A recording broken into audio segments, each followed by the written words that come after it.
BJP ಭದ್ರಕೋಟೆಯನ್ನು ಚಿತ್ರ ಮಾಡಿದ್ದೀರಿ, ಏನಕ್ಕೆ ಇಷ್ಟಪಡ್ತೀರಿ ಮೇಡಮ್? ತುಂಬ ಸಂತೋಷ ಆಗ್ತಿದೆ.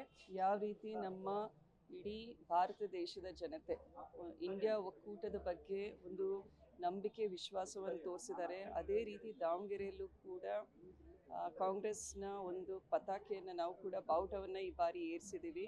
ಸೊ ಈ ವಿಶ್ವಾಸವನ್ನು ಜನರು ನಮಗೆ ಕೊಟ್ಟಿದ್ದಾರೆ, ಅಭಿವೃದ್ಧಿ ಮಾಡ್ತಾರೆ, ಬದಲಾವಣೆ ಆಗಬೇಕು ಅಂತ.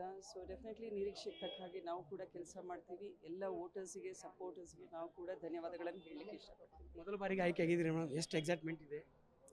ಎಕ್ಸೈಟ್ಮೆಂಟ್ ಜೊತೆಗೆ ರೆಸ್ಪಾನ್ಸಿಬಿಲಿಟಿ, ಸೊ ಎರಡೂ ಕೂಡ ಇದೆ. 5 ವರ್ಷ ಒಂದು ಒಳ್ಳೆ ಅಭಿವೃದ್ಧಿ ಪರ್ವವನ್ನು ದಾವಣಗೆರೆಯಲ್ಲಿ ತೊಗೊಂಡು ಬರಬೇಕು ಅನ್ನೋ ಒಂದು ನಿರೀಕ್ಷೆಗಳು ನನಗೂ ನನ್ನ ಬಗ್ಗೆ ಇದೆ. ಈಗಾಗಲೇ ನಿಮ್ಮ ಪತಿಯವರು ಕೂಡ ಸಚಿವರು ರಾಜ್ಯದಲ್ಲಿ, ನೀವು ಕೇಂದ್ರಕ್ಕೆ ಹೋಗ್ತಾ ಇದ್ರಿ, ದೆಹಲಿಯ ಒಂದು ಪಾರ್ಲಿಮೆಂಟ್ಗೆ ಹೋಗ್ತಾ ಇದ್ದೀರಿ. ಹೌದ್ರಿ, ಈಗ ನಮ್ಮ ರಾಜ್ಯದಲ್ಲಿ ಕಾಂಗ್ರೆಸ್ ಸರ್ಕಾರ ಇದೆ. ಈ ಕೊರತೆ ಇರೋದು ಕೇಂದ್ರದಿಂದ ಹೆಚ್ಚಿನ ಅನುದಾನ ತರಬೇಕಾಗಿದೆ. ಅಭಿವೃದ್ಧಿ ಈಗ 25 ವರ್ಷದಿಂದ ಅನ್ಕೊಂಡ ಮಟ್ಟಿಗೆ ಆಗಿಲ್ಲ.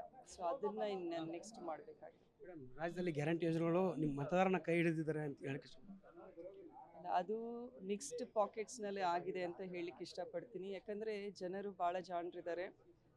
ಈಗ ನೀವು ನಾರ್ತ್ನಲ್ಲಿ ನೋಡಿದ್ದೀರಾ, ಯು ಪಿನಲ್ಲಿ ಯಾವ ರೀತಿ ಒಂದು ಕ್ಲಿಯರ್ ಮ್ಯಾಂಡೇಟ್ ಕೊಟ್ಟಿದ್ದಾರೆ. ದೇ ಹ್ಯಾವ್ ಸಪೋರ್ಟೆಡ್ ಇಂಡಿಯಾ ಒಕ್ಕೂಟ.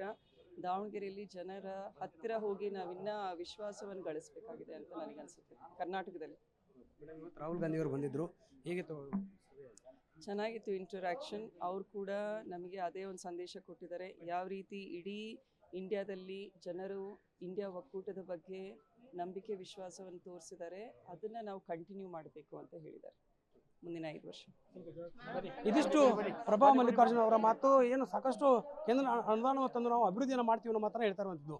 ಕ್ಯಾಮರಾ ಪರ್ಸನ್ ಗಿರಿಬಾಬು ಜೊತೆ ದುರ್ಗೇಶ್ ನಾಯಕ, guarantee news, Bengaluru. Guarantee news, ಸುದ್ದಿ ಖಚಿತ, ನ್ಯಾಯ ನಿಶ್ಚಿತ.